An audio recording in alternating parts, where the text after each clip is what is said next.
What's up, everybody? Welcome back to another video, and today we got some oversimplified. You guys obviously know who he is, but this video is called the Napoleonic Wars. If you guys do like this video, please give it a like, subscribe, go over to OverSimplified's channel, like his videos, and subscribe to his channel. Yeah, let's get into it. This video was made popular. Oh, and if I'm talking a little low and, that type of stuff, if I'm talking low, it's because I'm sick right now. Possible by Why do I keep doing that? I'm sick right now, and I have a sore throat and everything, so it's... NordVPN. Stay safe online by clicking the link below and get a huge discount off a 2-year plan with a risk-free 30-day money-back guarantee. Also, why not grab yourself a character pin of the Little Corporal himself before they sell out? And big shout out to the patrons. Head on over to learn about benefits such as Discord access and maybe even a little behind the scenes content. Okay, Mrs. Bonaparte, this is it. One last push and we're done. Congratulations, it's a general. Oh, and here comes the rest of the army now. Did you just say the rest of the army?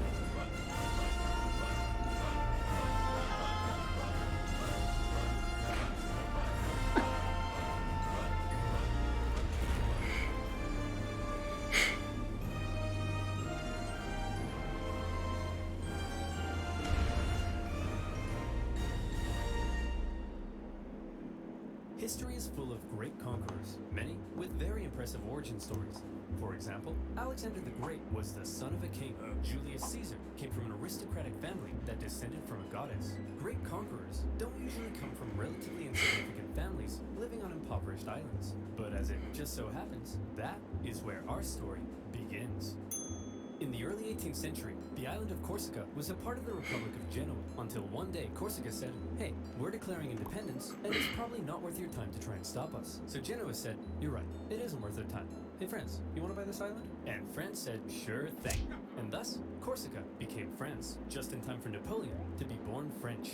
Many Corsicans didn't appreciate their new conquerors, however, and from an early age, Napoleon developed some fairly anti-French sentiments. Napoleon's dad, however, quickly embraced his new French overlords, which created some tension between dad and son. Ooh, look at me. I'm dad. I wear powdered wigs and silver-buckled shoes, and I'm a traitor to the Corsican people. Go to your room, Napoleon. No, you go to your room, Dad. Okay. On the other hand, Napoleon adored his mother, who was definitely the disciplinarian of the family, and even though she would punish Napoleon severely, he kind of respected that.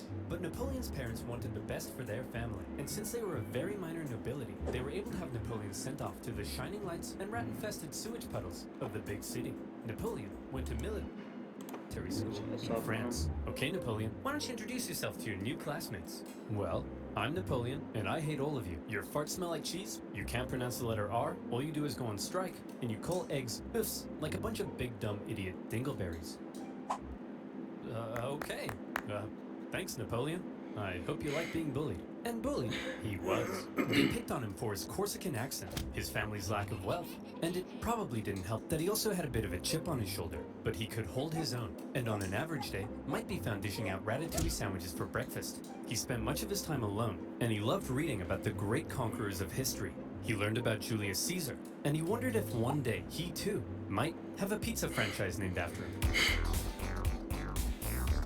He excelled at math and geography, and when he graduated at the age of 16, he was made second lieutenant in an artillery regiment. Now, second lieutenant might sound pretty sweet to a screw-up like you, but Napoleon had a little something called ambition. Stonks of it. And he wasn't content being just some junior officer. He wanted to rise the ranks. Unfortunately for him, that would be a little difficult. Well, Napoleon, I've reviewed your application. It's clear you're very skilled and would be a perfect fit for the promotion. And Simeon, you're just about the biggest idiot I've ever seen. Your test results suggest you have the mental aptitude of a senile earthworm, and in the part of the form where you list your experience, you seem to have drawn a picture of a gerbil giving birth to a shoe. But your dad is the Marquis de la Fufayette, so you get the job. French society was just too closed off. Positions were handed out based on nobility, not talent, and the young Napoleon probably felt stuck. Wouldn't it be nice if, say, a revolution came along and changed all of that? Well, what are the chances? The French Revolution is here. Bastille toppling, head chopping, king popping. The revolution promised to do away with the old social hierarchy and make everyone a little more equal. Napoleon may not have cared much for the violent mobs, but if it meant he could rise the ranks, he... I guess, I just looked it up, but Corsica is still a part of France. Was in. He began fighting to defend the revolution. He put down a British-sponsored counter-revolution in Toulon and got promoted. He put down a royalist uprising in Paris and got promoted. And as his military prowess became more recognized, he was even given his very own army. It was astonishing progress for such a young man of humble origins, and Napoleon's wildest dreams were coming true. But Napoleon also believed he could increase his social status if he married an older rich lady. And so around this time, Napoleon went on the prowl. However, if some sources are to be believed, he was a verified creep. He reportedly had terrible luck with women, and most wanted nothing to do with him. Fortunately, he eventually met Josephine, an aging single mother who was deeply in debt and needed stability, so she agreed to marry him despite finding him intensely disgusting. Napoleon, you dirty dog, you've done it. Unbeknownst to Napoleon, however, Josephine had a bit of a promiscuous reputation. Hey Napoleon, I hear you're marrying Josephine. Boy, she sure is a great kisser. That's right. Hey, wait, what do you mean she's a great kisser? Hey Hugo, you hear Napoleon's marrying Josephine? Wow, she sure is a great kisser. Now hang on just a minute. Hey everyone, Napoleon's marrying Josephine. Oh yeah, she sure is a great kisser. Real good at kissing. Oh, wow. I'm pretty sure I kissed her yesterday. Oh, for goodness sake, is there anyone here who hasn't kissed my wife? Yeah, you. As Napoleon fell madly in love with his new wife, she fell madly in love with a man named Hippolyte.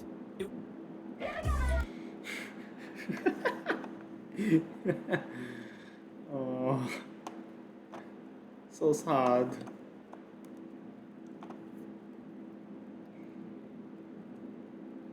It wouldn't be long, however, before Napoleon would leave home and go to war, because while France was having its revolution, tensions in Europe were rising.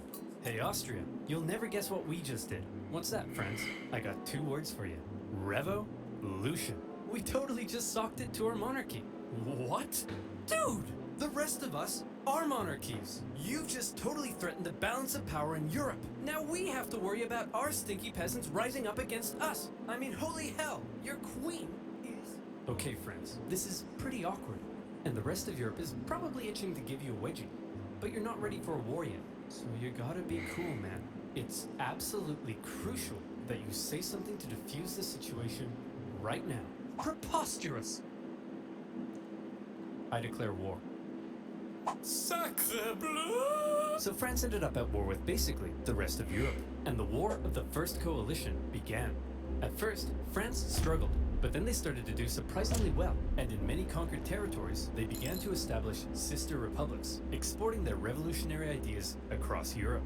In 1796, they planned a 3-pronged attack to take Vienna and knock Austria out of the war, with 2 magnificent armies in the north to kick ass, and Napoleon in the south as a bit of a diversion. For the first time, Napoleon would lead a military campaign. This was his chance to prove himself, to be somebody. And what a general he proved to be.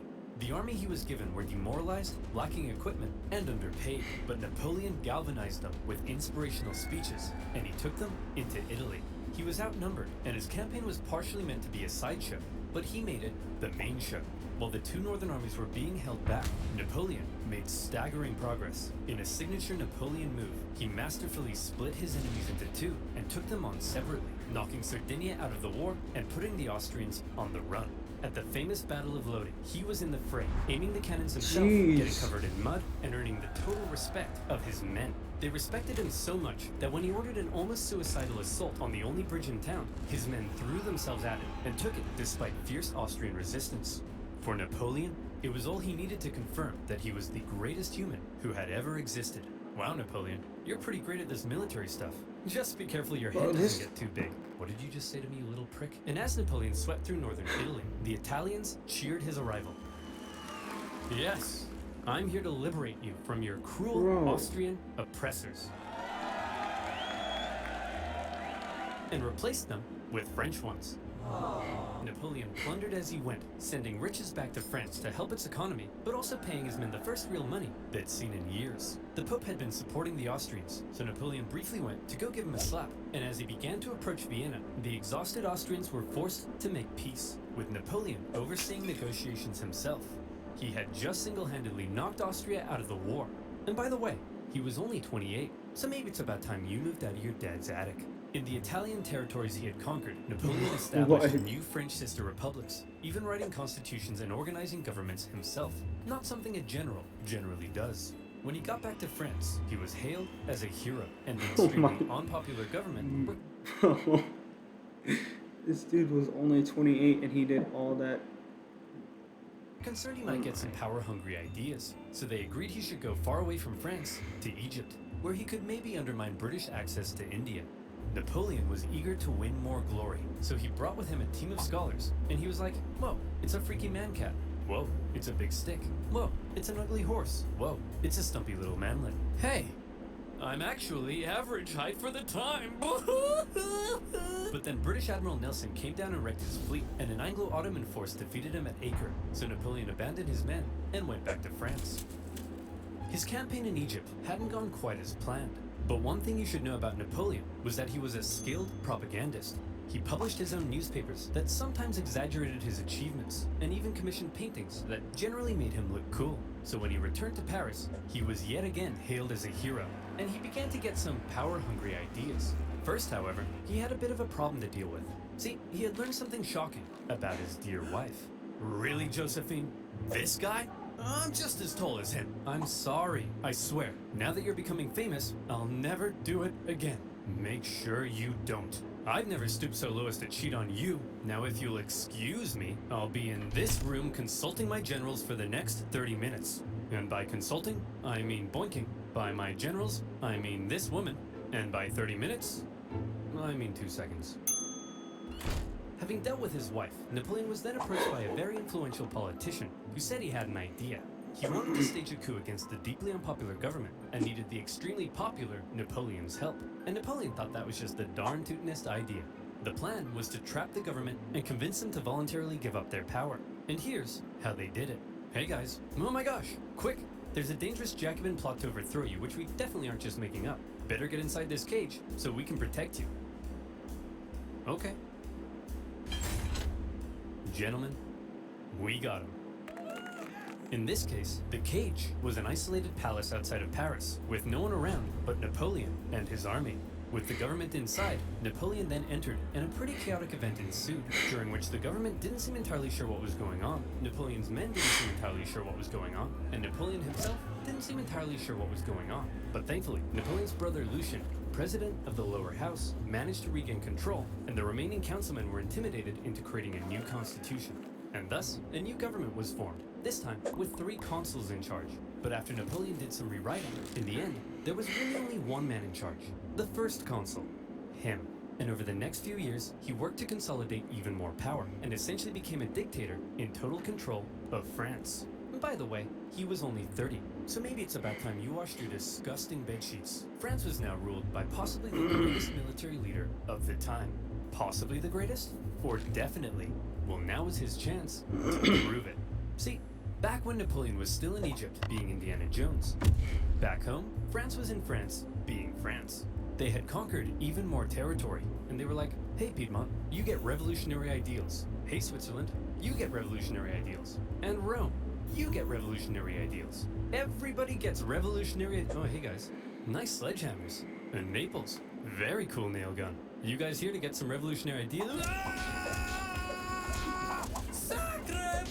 As France was still spreading the revolution, and with Napoleon busy in Egypt, the European powers felt the time was right for round 2, and the war of the Second Coalition began. And this time, their big bad boy buddy Russia was here to bang some French boys back to Bordeaux. And bang them, they did. France got blasted. But then Russia pulled out after stalling in Switzerland, and now that Napoleon was in charge of the country, he was ready to start blasting right back. He took command of the Army of the Reserve, and he brought the fight to the Austrians. Now, there are many traits that made Napoleon a great military leader.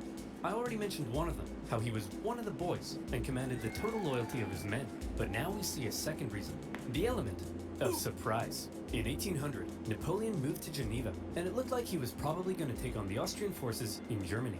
There's no way he'd be crazy enough to move his entire army south through the Alps as a surprise attack on the Austrians besieging Genoa. Oh, Napoleon's moving his entire army south through the Alps as a surprise attack on the Austrians besieging Genoa. Napoleon's crossing of the Alps is legendary, and you may have seen one of the most famous paintings of the general, popping a sick wheelie on his majestic stallion surrounded by dangerous mountain terrain.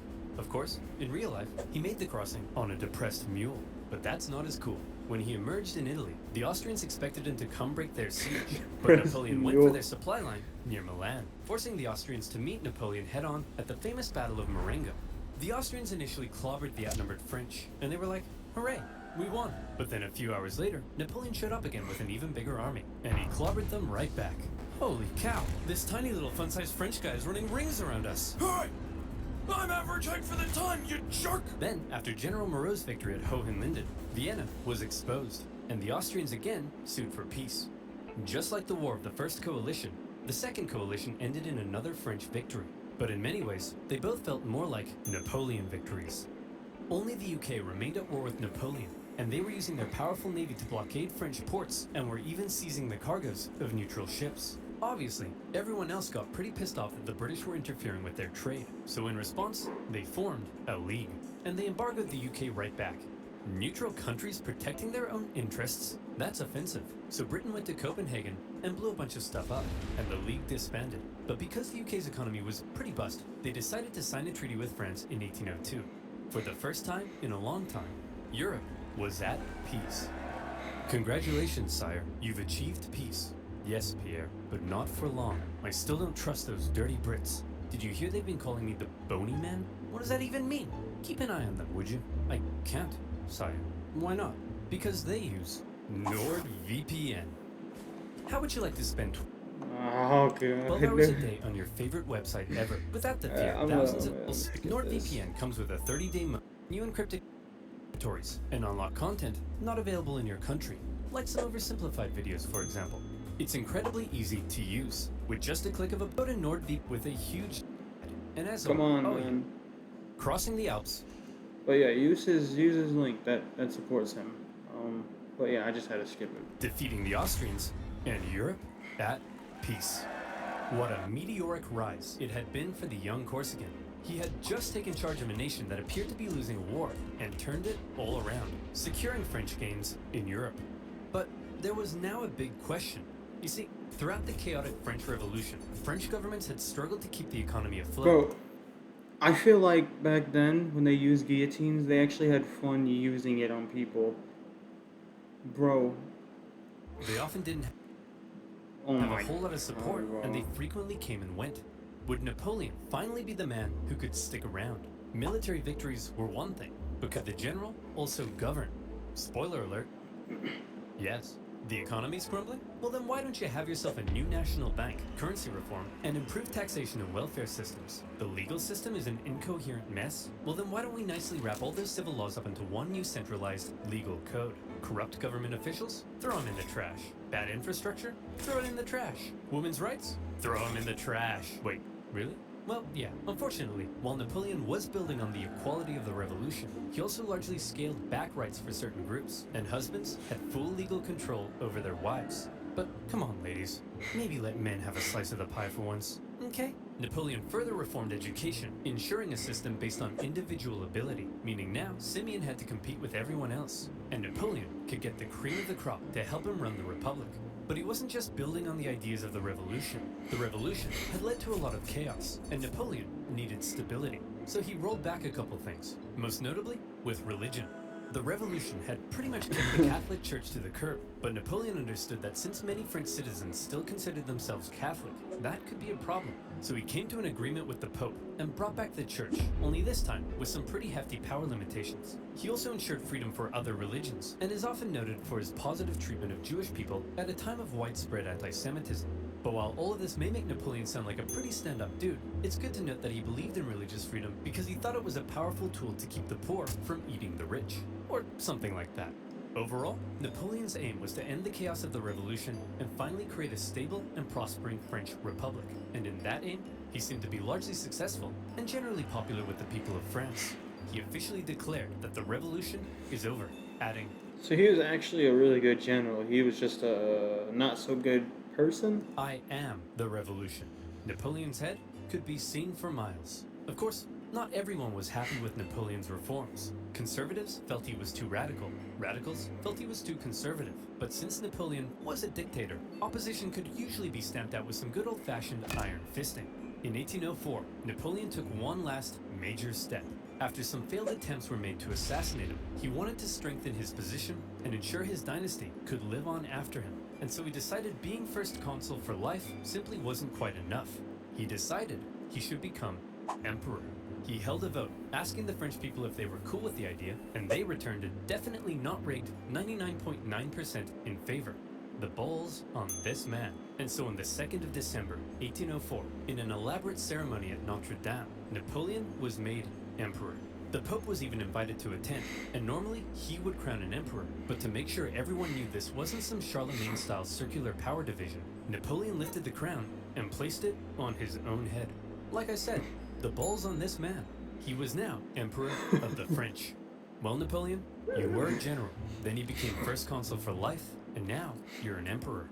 Is it enough yet? Is your ambition finally satisfied? I don't know, Pierre. What comes after emperor? I would say God, sire. You want to be a god? Yes. I'll put it down under maybe. Okay, everyone. What the hell is going on? This Corsican guy showed up out of nowhere, and he's kicking our ass. He's exporting the ideas of the French Revolution wherever he goes, and he just declared himself King of Italy and Emperor. He can't do that. I'm the Emperor. Oh, hey, fellow monarchs. I see you're having a monarch party. My invite must have got lost in the mail. I'll just set up a spot right here. Wow. You don't belong here, Napoleon. We're coming to take you down. I'd like to see you try. Oh, I'm so scared I just pooed my pants. Hey, everyone, I just pooed my pants.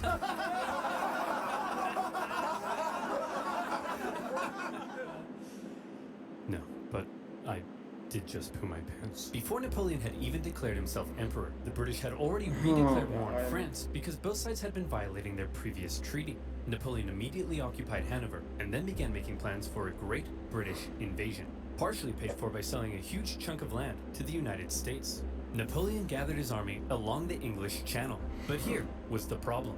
While Napoleon's powerful army would almost certainly obliterate the British on land, there was very little chance he'd actually make it across the Channel, because Britannia ruled the waves. This power dynamic would keep the two traditional enemies from engaging in much real direct combat throughout the Napoleonic Wars. However, the British had something else up their sleeve: copious amounts of money. They were willing to throw cash at anyone who would go to war against Napoleon, and there were plenty of takers: Austria, Russia, Naples, and Sweden. Hoping to put Napoleon's France back in its place, formed the Third Coalition against France. The coalition forces probably thought that this time they stood a chance. They weren't prepared for the total humiliation they were about to suffer. The War of the Third Coalition was Napoleon at his best. We've already learned two ways in which Napoleon was a great military commander, but here comes one of the biggest reasons: speed. He had reorganized his army into corps, which were themselves basically small armies. Each had their own infantry, cavalry, and artillery, and as a result, was able to act more independently. They spread out through the countryside, and by living off the land, rather than relying on heavy supply trains, they were able to move extremely quickly. Napoleon would traverse massive distances, outmaneuver his enemies, isolate them, and then move in for the kill, before they even knew what was going on. Lightning warfare leading to total destruction. Bro, he was Would you like to see him do it? Here we go. Part of the coalition's plan was for the Russians to meet up with the Austrians and take on Napoleon But together. he wasn't a good Combined, they could turn the good tide person. against him. So Napoleon needed to stop just a them good from ever meeting. general. But he's all the way over in Boulogne. No problem. In a matter of weeks, Napoleon marched 200,000 men in secret, encircling Austrian General Mack and capturing his entire army. A devastating blow. Napoleon later remarked, "I have destroyed the Austrian army by simply marching." Next, he turned to face the approaching Russians. Okay, it looks like the French are coming for us, but check this out. I've got an amazing idea. When they approach, we run away. Sir, you're a genius. The Russians began to retreat with Napoleon giving chase, and since his tactics relied on quick victories, this could be a problem, especially because the longer the war went on, the more likely it looked other countries may join the coalition against him.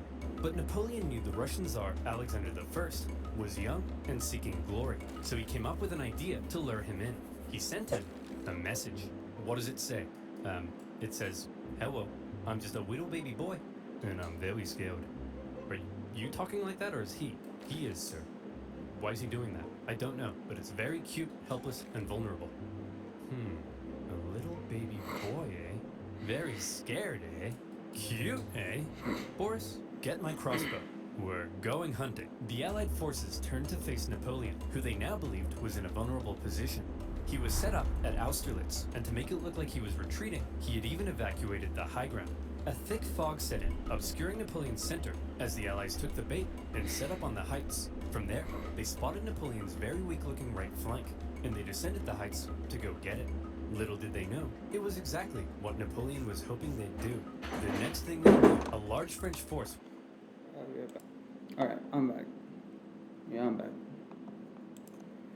...was emerging from the fog, launching a huge central assault up the hill.